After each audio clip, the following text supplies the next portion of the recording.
Olá, eu sou a Camila Graço. Olá, eu sou a Fernanda Costa. Olá, eu sou Juliana Esferandil. Eu sou Luiz Gama, sejam todos bem-vindos, todas bem-vindas ao Papo Furado PC de hoje.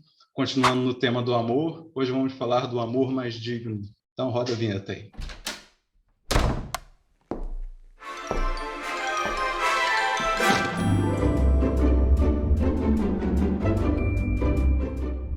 Bom, acho que a gente vem falando esse mês que o amor faz parte dessa tragicomédia que todos nós carregamos na nossa história, né? O amor conta histórias trágicas, engraçadas também.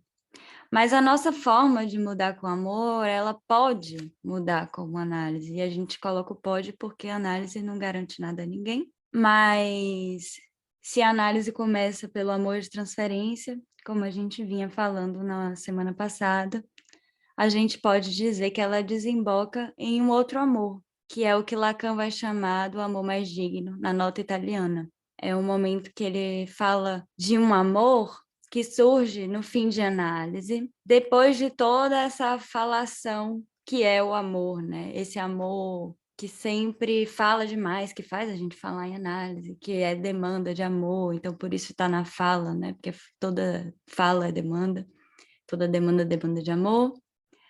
Mas o que seria, né, esse amor mais digno? Que dignidade é essa que a gente está falando? Acho que a gente pode tentar esclarecer algumas coisas. E tem uma coisa que é muito interessante. A Colette Soler, quando ela vai explicar sobre o amor mais digno, ela fala que é um amor silencioso, em contraponto a esse amor do falatório.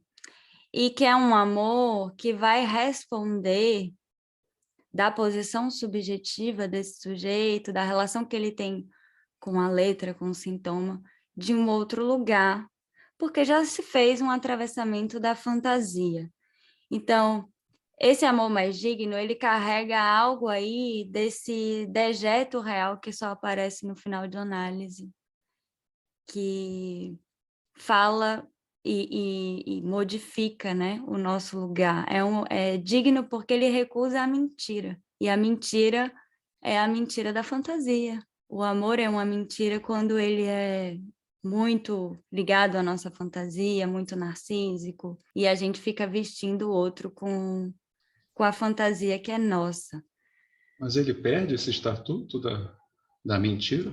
Que às vezes pode ficar um pouco assim meio, né? O amor verdadeiro, veja só, é o amor psicótico. Né? Lacan fala disso no Seminário 3, que é o amor sem barreiras. É verdade. Eu acho que é pensar que, durante uma análise, algumas coisas mudam. E a nossa posição subjetiva muda. E o atravessamento da fantasia, ele implica em uma mudança na relação do sujeito com o imaginário. Então, obviamente, a relação com esse amor imaginário, ela também se modifica. É um amor que recusa a mentira e esse falatório, porque ele sabe que tem algo do real aí que se apresenta, tanto em um quanto no outro, nesse encontro amoroso, que é encontro de sintomas, que é o que a Colette chama também de encontro de línguas, né? A língua de cada um, aquilo que é próprio de cada um, aquilo que é particular a cada um.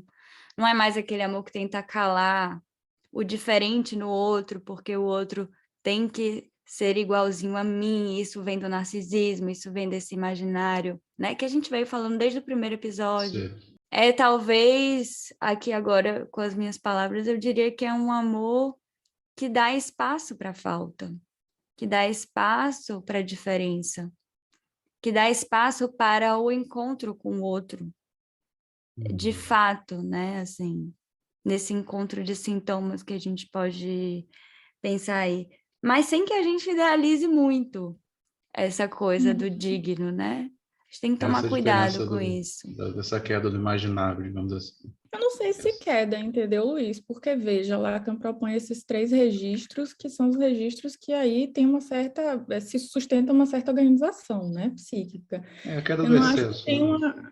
É isso que eu ia dizer, talvez um amor mais advertido Isso. e com menos ideais. sabe? Esse ideal do fazer o da completude, enfim. Mas você falando aí, Ju, me lembrou aquilo que eu estava falando mais cedo para vocês, dessa cena que me veio, né? Pensando no amor mais digno. E pensando sobre isso, que é a mudança de posição que se produz numa análise. Eu lembro que quando eu estava na 5ª série, gente, eu tive uma atividade de arte, matéria arte, né? E aí a professora fez algo muito interessante, que foi ela colocou a turma num círculo e aí colocou no meio da sala assim um vaso com flores, enfim, com uma plantinha dentro do vaso. Mal sabia ela que mais tarde o que eu iria estudar o esquema do buquê, mas aí ela pediu para que cada um desenhasse aquilo que estava vendo. E é engraçado porque o desenho ia se modificando de acordo com a posição de cada aluno. E eu fiquei pensando muito nisso, né? Que talvez isso que Lacan propõe como esse amor advertido, esse amor mais digno, seja isso, de você observar de outras maneiras, de você não ficar fixo em algo que seja esse amor cortês, esse amor muito inflado de imaginários e ideais, mas de você poder fazer um encontro com o outro e sustentar isso que a Ju chama, né, da diferença, da falta, e poder se encantar a partir disso, né, porque aí a gente já entra num outro segmento, né, que é, assim, aceitar essa diferença do outro e se encantar com isso, sustentar isso que é a sua diferença e isso que é a diferença do outro, né. Sabe que eu fiquei pensando aqui também quando a Colette fala, né? Que tem algo do real, desse dejeto real do final de uma análise que vai ressoar nesse amor mais digno. E aí eu fiquei pensando na dignidade da coisa também, assim, porque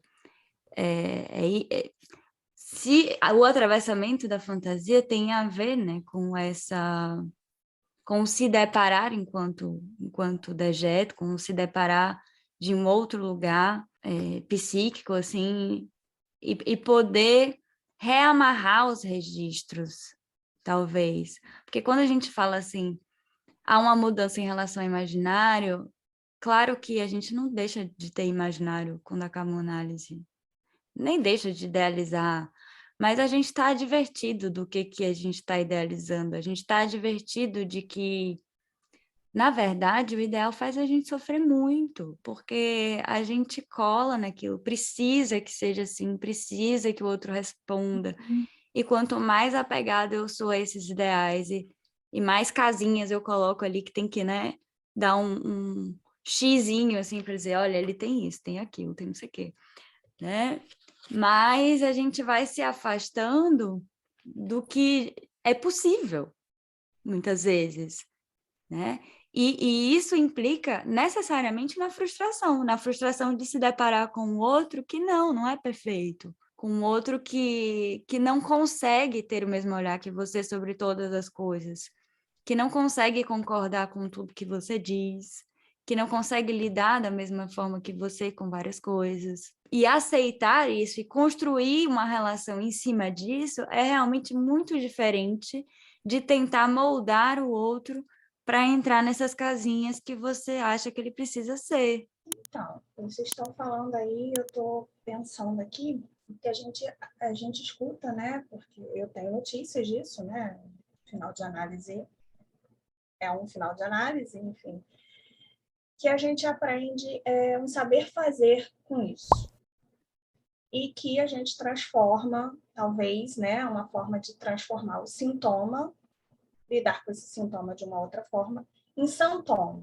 E eu fiquei me perguntando, seria isso o amor mais digno? Ou seria o amor mais digno a ferramenta que proporciona essa mudança desse sintoma para o sintoma? Deu para entender a minha Aí pergunta? tem leituras, mas depende muito do que você acha que é o sintoma, que é o sintoma com TH. Se o sintoma com TH, né, é o nome do pai, a gente sempre teve um sintoma. Na verdade, eu acho que o que a gente se depara no final de uma análise, que antes ficava ali camuflado pela fantasia, é a letra, que é esse real mesmo, essa substância real do sintoma que não muda e que a gente precisa aprender a fazer com ela. né? A gente A vai gente tá construir falando o da saber fazer Daijing, ali. do que Freud chama de Daijing, então. Daijing é a coisa, né? Daijing é o objeto A. Lacan vai fazendo leituras sobre o Daijing. A letra é esse ponto de mais real que se tem que responde à castração, a sua forma mais única e mais singular, que não muda, mas a gente consegue ir criando novas formas de enlaçar essa letra no registro, de fazer com ela. No encontro com o amor mais digno, a gente meio que, a gente, não vou dizer reedita, mas a gente tem um reencontro com isso que foi a primeira perda, a sensação da primeira perda de amor, porque o advertido é isso, né? A gente não fica advertido nessa primeira perda, nesse desvio do olhar da mãe, que é o primeiro objeto de amor, e que aí vem a castração, vem a castração do outro, né, que é insuportável, porque aí reflete em nós mesmos e tal. E isso a gente não fica divertido aí, tanto que a gente, por conta desse horror que causa o que voe, né, então essa pessoa precisa de alguma coisa, né, e tal, essa pessoa que era tudo para mim, então eu não sou tudo para ela, que ela precisa de alguma coisa, então olha aí, como é que eu vou fazer para restituir esse amor, né, e tal. E isso a gente não fica divertido porque a gente vai criar justamente uma fantasia que vai ser esse falatório todo, por anos a fio, né? Inclusive, eu achei tão engraçado você falou falatório, porque uma vez eu recebi uma demanda de análise assim: Luiz, desejo falatório. Interessantíssimo. Bem verdadeira, né? Assim, bem crua essa demanda. Né? É o Quero distúrbio uma falar. palavra. Então, no final, a gente um retorno a isso, né? Exatamente. É exatamente aí. Uhum. Você sabe Sei. que o Busserru tem uma frase que eu viro e mexo, eu falo ela porque eu acho ela muito bonita e muito poética e que ilustra bem assim a coisa. Ele fala que o final de análise, né, tem esse retorno, Lacan fala isso, né, que no final de análise tem um retorno ao começo, que é justamente esse ponto aí do que o outro quer de mim, desse furo que não tem resposta. A resposta que a gente dá é a fantasia, mas a fantasia é uma pergunta, né? Então a gente passa a vida no falatório para tentar responder o que não tem resposta, até chegar num ponto da gente retornar para esse insuportável do que você quer de mim, do que eu preciso ser para ser amado, do que eu preciso ser ou ter para não ser rejeitado, de como eu preciso fazer a relação, de como eu preciso estar na vida, de como eu posso me mostrar para o outro. Quando a gente retorna para isso e há uma mudança subjetiva, porque veja, teoricamente a gente sabe que não tem resposta, mas não é sobre isso. É sobre realmente sentir, eu diria assim, sentir na pele que não é possível, não é da ordem da impotência. Não é que eu sou impotente para ser amado pelo outro, não é que me falta algo para ter esse amor que eu gostaria de receber. Não é porque eu sou impotente, é porque é impossível, é porque existe a castração para todos, é porque sempre falta algo. E a gente nunca vai conseguir pegar isso que falta.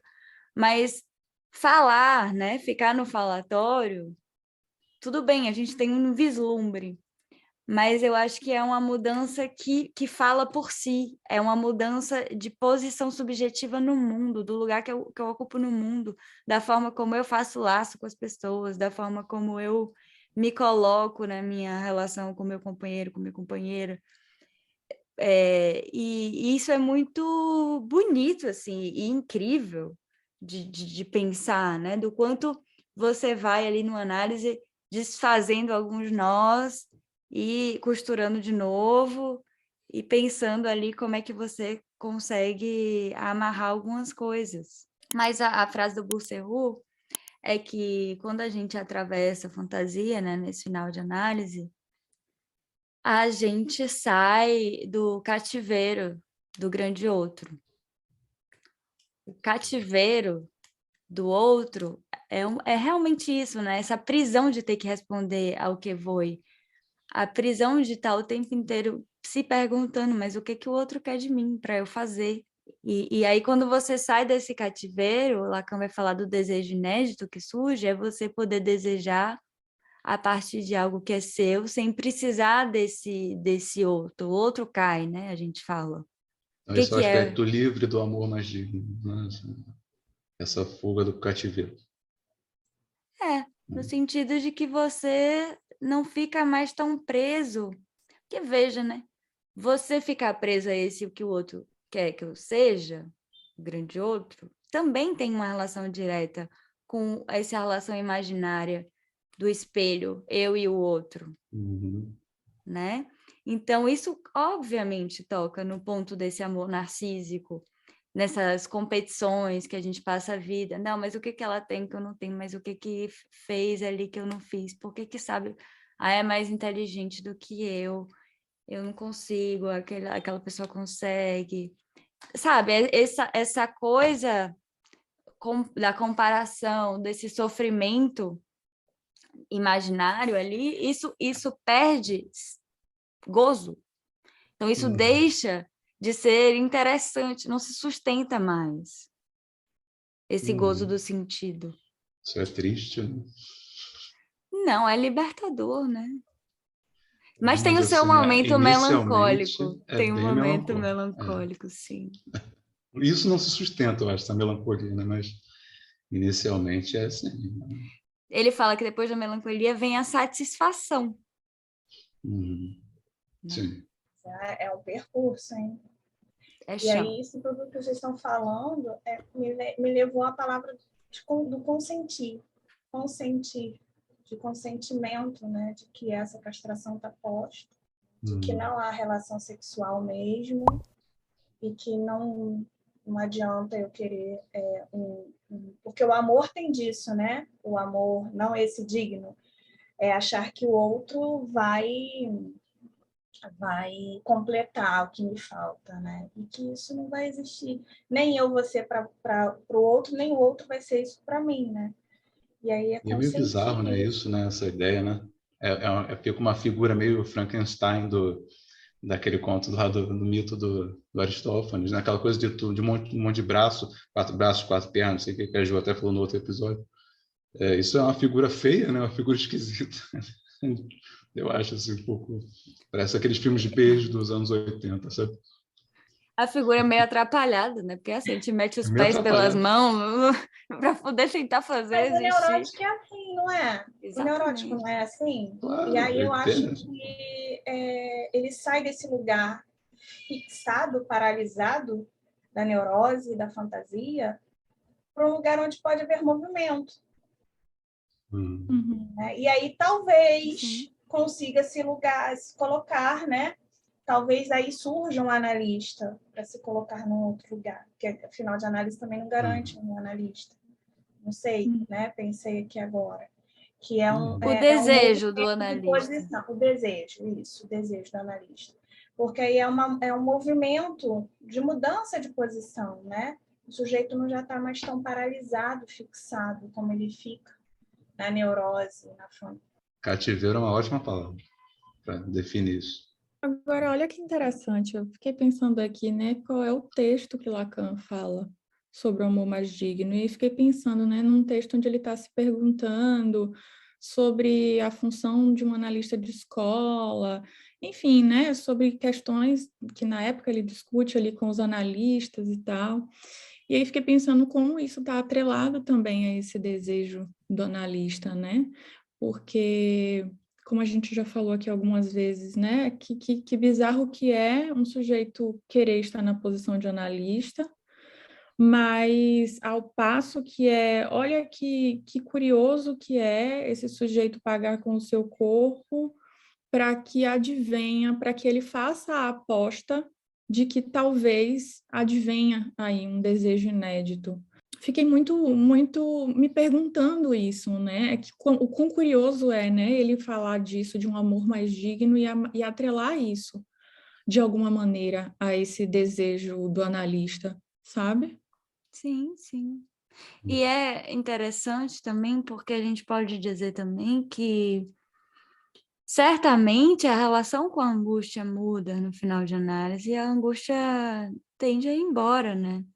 Porque essa coisa de tentar fazer o outro se encaixar em mim, o que falta em mim o outro tem, que é da ordem do impossível, então a gente se frustra o tempo inteiro. E aí a gente entende a dor do amor, das rejeições amorosas, levarem a gente tão pro buraco, assim. Porque é isso, é jogar na nossa cara de novo que somos castrados. Então, quando a gente termina um namoro, é muito comum a gente começa assim, mas o que eu fiz de errado? O que tá de errado comigo? Ah, então vou mudar a minha imagem. Aí a mulher já muda o cabelo, né? Já faz... quer mudar alguma coisa no visual, porque, então, peraí que eu vou achar alguma coisa aqui que eu vou ter, calma aí, né? Você vê como o amor e a imagem... nesse processo, ainda antes do que uma análise pode levar um sujeito, né, a essa mudança, essa relação do amor com a imagem é muito direta, isso é visível nesses momentos de fim de relação. Isso é muito curioso também. O quanto sempre vem uma coisa assim, vou ficar loura, vou cortar o cabelo curtinho, ou virar uma nova mulher, né? Então tem uma coisa muito E curiosa o homem é muito nisso. atrelado àquela coisa do amor objetal, né? Então, assim, terminei com ela, mas seria maneiro se ela não ficasse feliz, não, sabe? Se ela ficasse, sabe? Ficasse Claro. pensando em mim ainda De por muito preferência. tempo, sabe? É muito Difícil largar o comum. osso. Aí chega no consultório falando assim, não, mas é que eu não entendi, porque ela tá bem. Como assim ela tá bem?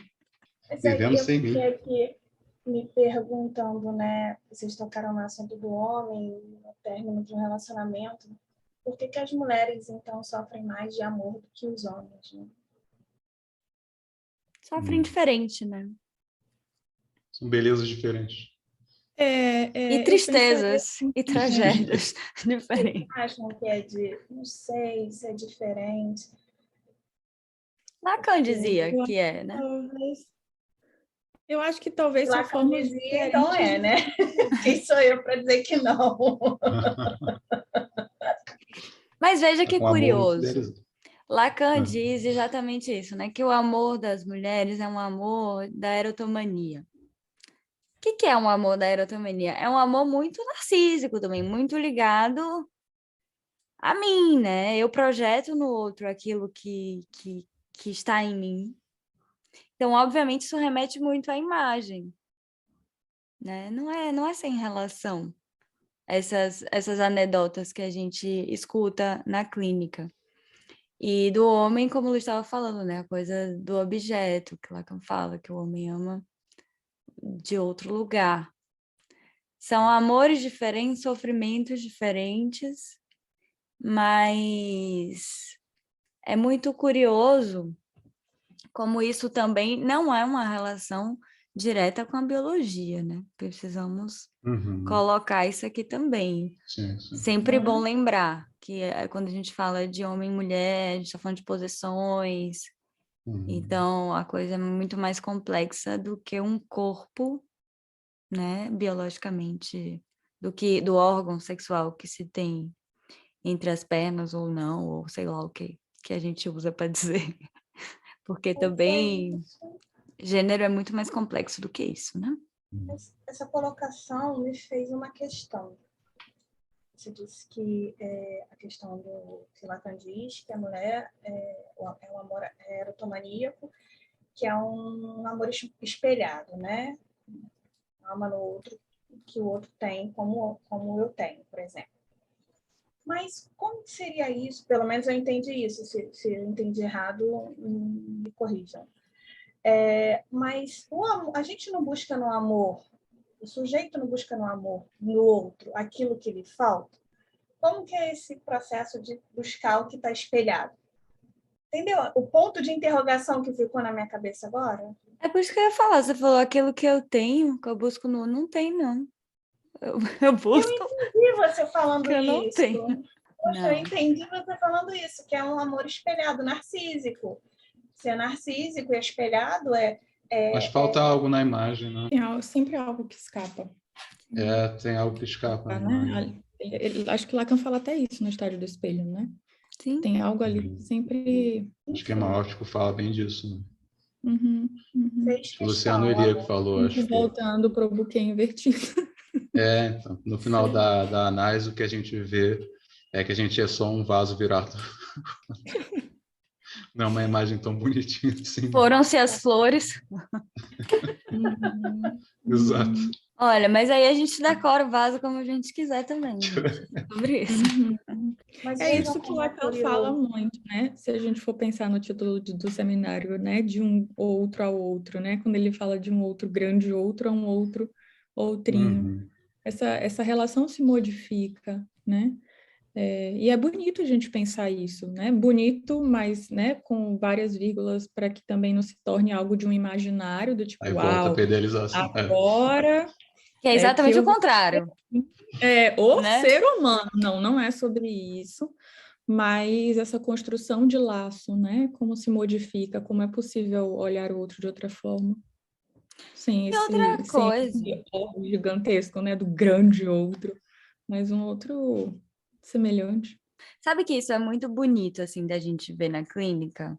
O quanto essa humanização do outro vai aparecendo no discurso.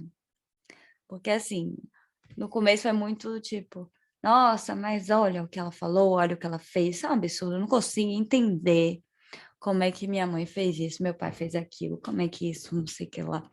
E aí passa-se um tempo, e aí o discurso vai virando assim, nossa, mas foi o que ela conseguiu fazer, né?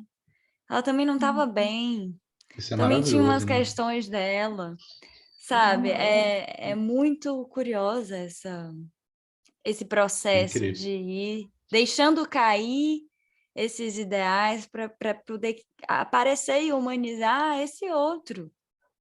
E a própria a mudança da sua própria posição, né? Sim, ela fez o que fez, porque era o que ela pôde fazer, mas eu também interpretei, né? Numa forma muito própria. Também tem isso, né? E a Me Que pessoa teve também deixei, uma se função, né, questionar. gente? Essa interpretação teve uma função para aquele sujeito durante o claro. tempo que, né? O tempo do Sim, falatório. sim. E aí ela começa, né, a ver que há outras formas de interpretar e reescrever essa história.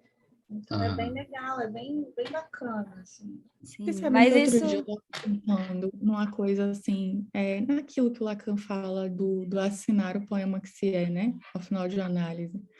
Eu fiquei pensando muito nisso, assim, é como se você começasse a esboçar, você vai treinando essa assinatura, você vai construindo ela depois de um certo momento. Não é uma coisa do tipo assim, opa, agora, tará, assinei, né? Assim, né? Quase que, né? Tadadã, quase isso. Mas eu fiquei E não pensando é do muito Tandanã, não. eu A fiquei música é pensando bem muito melancólica mesmo. Aquela... É o tan, ok, tan, beleza. tan, Uma tan, música tan, bem tan, tan. melancólica. Mas eu fiquei pensando muito disso, assim, dessa assinatura e como isso vai se formando no discurso, né, do analisante, como isso vai ficando claro. E que né, eu aqui alocubrando, viu, gente, assim, pura associação livre. Mas fiquei, assim, me detendo nisso, né, nesse passo que é a construção do assinar esse poema e de fato, conseguir sustentar isso. E isso se liga completamente ao que a gente está, né, discutindo agora, penso eu, com isso que é admitir essa outra forma de amar, menos narcísica, sabe? Admitir a diferença do outro é dificílimo, viu, gente? Uhum. E essa coisa que o Luiz falou, eu também acho importante a gente sublinhar, porque o digno, ele abre, talvez, né, espaço aí para imaginários flutuarem. Mas, mas, assim, a gente precisa se alienar para desalienar. A gente precisa ter construído uma fantasia para poder atravessar ela. Então, isso tudo leva tempo, isso tudo tem, né, assim, todo um cuidado. Imaginem o quanto é brutal você ter uma fantasia que fala do seu lugar no mundo, que sempre foi assim, que é o que te dá a mínima segurança diante desse Exato. horror angustiante que é o furo, a castração, perceber-se falta Então, assim, a fantasia tem um papel importantíssimo. Não se destrói a fantasia jogando essas coisas na cara do sujeito. É uma construção também. Poder atravessar isso, poder apostar nessa mudança subjetiva, apostar em outras relações em outros lugares, né? E é uma aposta também. Não é para todos, não é uma regra, não é uma imposição, não é nada disso. É para quem está afim de aceitar esse caminho. Porque é um longo caminho, é um caminho difícil.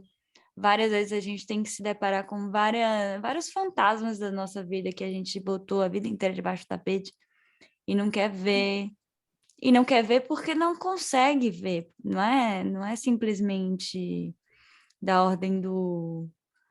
covardia, vamos não é uma forçar um covardia. pouco mais porque essa pessoa está muito covarde. Não, é porque é insuportável. É porque dá medo de ficar doido. É porque dá medo do que vem depois do nada. Né? Dá medo de deixar cair aquilo que me sustenta. O próprio desamparo, né? É o desamparo, né? É o Esse que é o desamparo. terror. Aí você pode botar aquela musiquinha aí que você falou. Tan, tan, tan. Esse é o desamparo. Vocês falando isso, eu não sei por que me veio à cabeça o poema do Drummond, Carlos Drummond, No Meio do Caminho, das Pedras. É curioso isso, porque você É. falou no Drummond e eu pensei nele quando a gente estava conversando exatamente agora. Eu pensei assim, nossa, isso me lembra um poema do Drummond. Que Eu acho que eu curioso. sei por quê. Posso ler? E aí depois você diz o porquê que você acha que nós pensamos. Sim. No meio do caminho tinha uma pedra. Tinha uma pedra no meio do caminho. Tinha uma pedra. No meio do caminho tinha uma pedra. Nunca me esquecerei desse acontecimento. Na vida de minhas retinas tão fatigadas. Nunca me esquecerei que no meio do caminho tinha uma pedra. Tinha uma pedra. Tinha uma pedra no meio do caminho. No meio do caminho tinha uma pedra. No fim do caminho tem um rochedo.